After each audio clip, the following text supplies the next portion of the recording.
사랑하고 축복합니다. 11월 23일 목요일입니다. 오늘도 그리스도의 은혜와 사랑으로 기뻐하는 하루가 되시기를 축복합니다. 오늘 말씀 제목은 의인과 악인의 길이라는 제목으로 함께 말씀을 나누고자 합니다. 오늘 본문 말씀은 욥기 18장 1절에서 21절까지 말씀입니다. 말씀 봉독합니다. 소아 사람 빌닷이 대답하여 이르되 너희가 어느 때에 가서 말의 끝을 맺겠느냐 깨달으라. 그 후에야 우리가 말하리라. 어찌하여 우리를 짐승으로 여기며 부정하게 보느냐. 울분을 터뜨리며 자기 자신을 찢는 사람아, 너 때문에 땅이 버림을 받겠느냐. 바위가 그 자리에서 옮겨지겠느냐.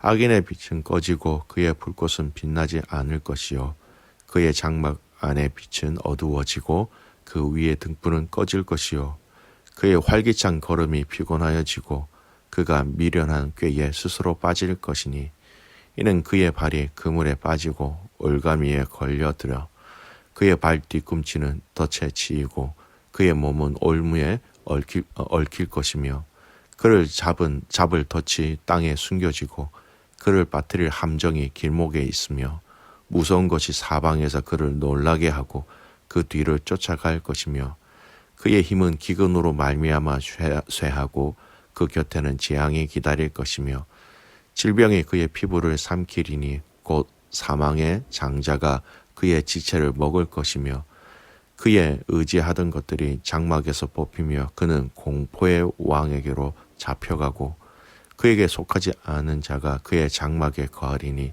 유황이 그의 초소에 뿌려질 것이며 밑으로 그의 뿌리가 마르고 위로는 그의 가지가 시들 것이며 그를 기념함이 땅에서 사라지고 거리에서는 그의 이름이 전해지지 않을 것이며 그는 광명으로부터 흑암으로 쫓겨 들어가며 세상에서 쫓겨날 것이며 그는 그의 백성 가운데 후손도 없고 후예도 없을 것이며 그가 거하던 곳에는 남은 자가 한 사람도 없을 것이라. 그의 운명에 서쪽에서 오는 자와 동쪽에서 오는 자가 깜짝 놀라리라. 참으로 불의한 자의 집이 이러하고 하나님을 알지 못하는 자의 초소도 이러하니라. 아멘. 오늘 말씀 제목 의인과 악인의 길이라는 제목으로 함께 말씀을 나누고자 합니다. 오늘 본문의 말씀은 욥의 친구 빌닷의 이야기입니다.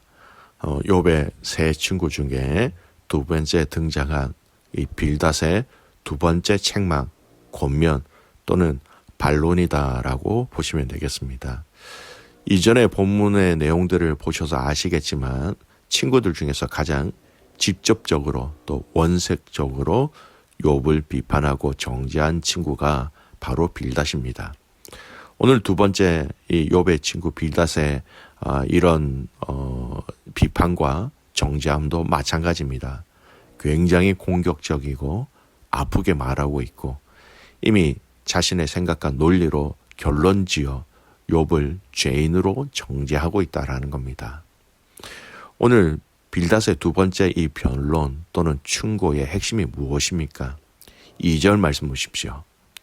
너희가 어느 때에 가서 말의 끝을 맺겠느냐 깨달으라. 그 후에야 우리가 말하리라. 이런 이 2절 말씀을 새 번역에서는 이렇게 얘기합니다. 너는 언제 입을 다물 테냐? 제발 좀 이제라도 눈치를 채고서 말을 그치면 우리가 말을 할 수 있겠다.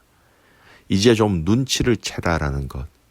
이거죠. 이제 그만 변명하고 얼른 너의 죄를 깨달아서 하나님께 회개하라라는 그 말입니다.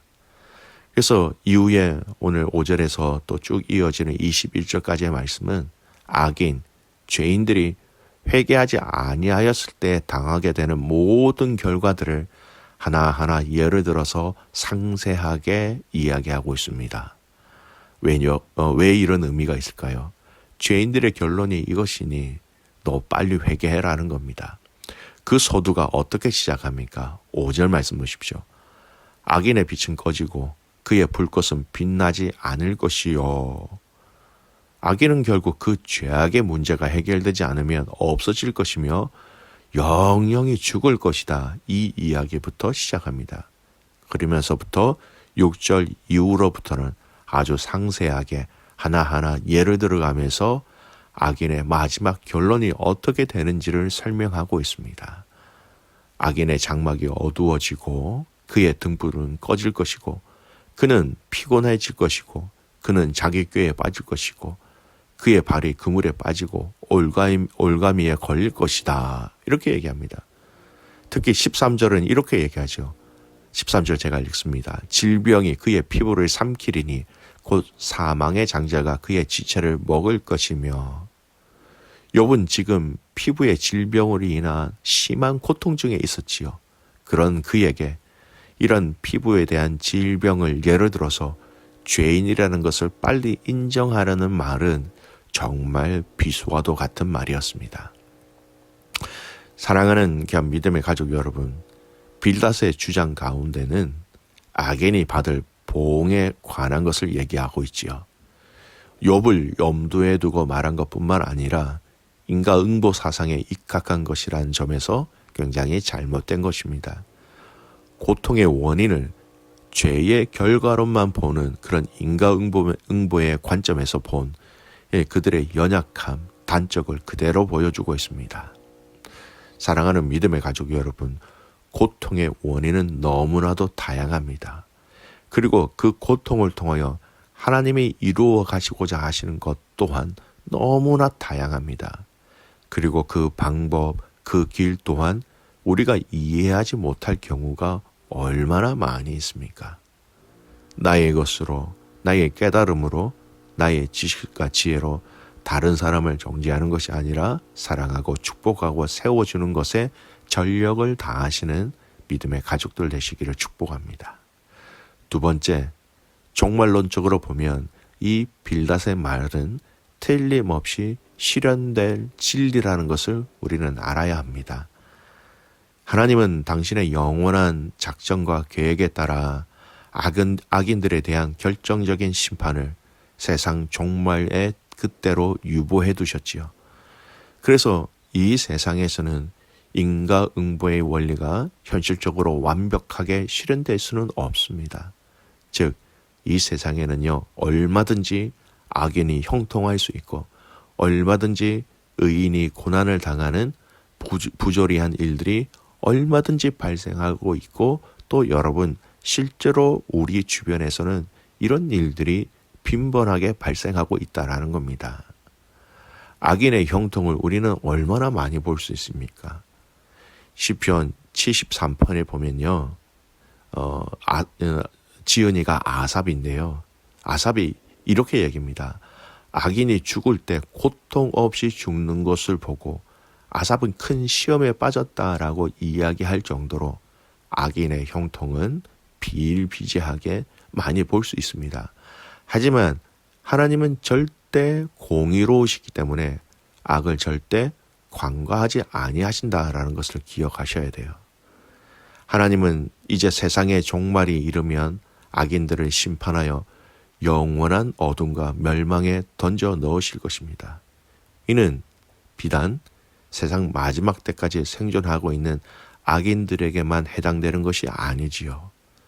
이 세상 마지막 때가 되면 죽은 자들이 다 부활하게 되고 그리고 그들은 하나님의 심판대 앞에 서게 됩니다.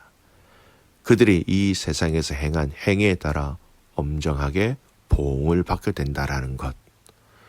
오늘 이 본문의 말씀을 보면서 계속해서 언급하고 있는 이 죄인들의 길, 죄인들의 결말을 보면서 우리 믿음의 성도들은 이것을 타산지석으로 삼는 것뿐만 아니라 의인들이 가야 할 길들이 어떤 길이 되어야 하는지를 거꾸로 기억하고 묵상할 수 있어야 할 것 같습니다.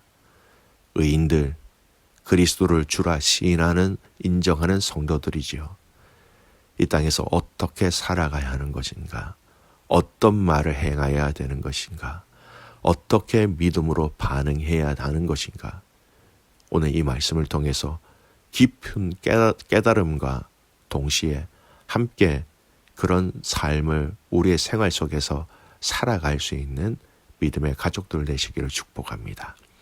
오늘 이 말씀의 결론을 또 오늘 말씀의 제목인 의인과 악인의 길이라는 이 길이 어떤 길로 가야 하는지 시편 1편 말씀을 통하여 결론을 내리고자 합니다. 시편 1편 1절에서 6절까지 말씀입니다. 복이 있는 사람은 악인들의 꾀를 따르지 아니하며 죄인들의 길에 서지 아니하며 오만한 자들의 자리에 앉지 아니하고 오직 여호와의 율법을 즐거워하여 그의 율법을 주야로 묵상하는도다. 그는 시내가에 심은 나무가 철을 따라 열매를 맺으며 그 잎사귀가 마르지 아니함 같으니 그가 하는 모든 일이 다 형통하리로다. 악인들은 그렇지 아니하며 오직 바람에 나는 겨와 같도다. 그러므로 악인들은 심판을 견디지 못하며 악인들이 의인들의 모임에 들지 못하리로다. 무릇 의인들의 길은 여호와께서 인정하시나 악인들의 길은 망하리로다.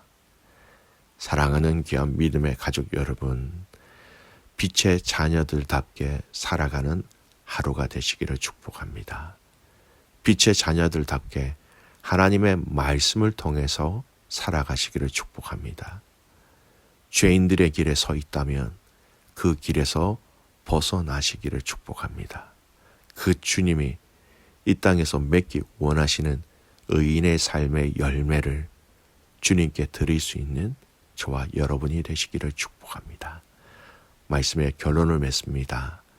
오늘 욥의 친구 빌닷이 욥은 죄인이다 라고 이미 결론을 내리고 그를 충고하였습니다. 오늘 이 고통의 원인이 너무나 다양함에도 불구하고 그는 그의 지식의 한계로 친구를 이렇게 정죄하였다라는 것이지요. 하나님의 하나님 되심을 기억하며 그 하나님의 깨달음의 깊이가 깊어지시기를 소원합니다. 그리고 종말론적으로 볼 때 사랑하는 믿음의 성도 여러분, 의인의 길과 악인의 길은 그 또한 그 열매는 그 종착역은 다르다라는 이 일반적인 성경의 진리를 한 번 더 명심하심으로 오늘도 의인의 길로 따라가며 그 의인의 길에 있는 마땅히 하나님께 드려야 할 예배와 경배와 찬양을 놓치지 않는 사랑하는 믿음의 가족들의 이 하루가 되시기를 주님의 이름으로 축복합니다. 아멘. 기도하겠습니다. 살아계신 아버지 하나님, 감사와 찬송과 영광을 올려드립니다. 하나님, 우리에게 하나님의 지혜를 더하셔서 하나님의 마음으로 하나님의 지혜로 보게 하시고 듣게 하시고 말하게 하여 주시옵소서. 사랑하는 지체들을 함부로 정죄하지 않게 하시고 하나님께서 우리에게 주시는 그 긍휼의 마음으로 섬기며 사랑하며 달려가게 하여 주시옵소서. 오늘 욥의 친구를 통하여서 성경이 이야기하고 있는 의인과 악인의 그 최종 결과가 다르다라는 것을 보여주셔서 감사합니다. 우리를 예수 그리스도를 통하여 의롭다 하셨사오니 우리의 이 땅에서 삶 또한 의인의 길을 걸어가게 하시고 악한 자리에 서지 아니하도록 오늘 이 하루 사랑하는 믿음의 가족들과 성도들을 붙잡아 주시옵소서. 의인의 길은 여호와께서 인정하신다라고 말씀하셨사오니 오늘 이 하루 하나님께서 인정하시는 우리의 삶, 우리의 말, 우리의 보는 것, 우리의 듣는 것, 우리의 먹는 것, 우리의 선택, 우리의 결과가 되게 하여 주시옵소서. 그렇게 가실 그 주님을 신뢰하며 살아서 역사하시는 예수님의 이름으로 기도드리옵나이다. 아멘.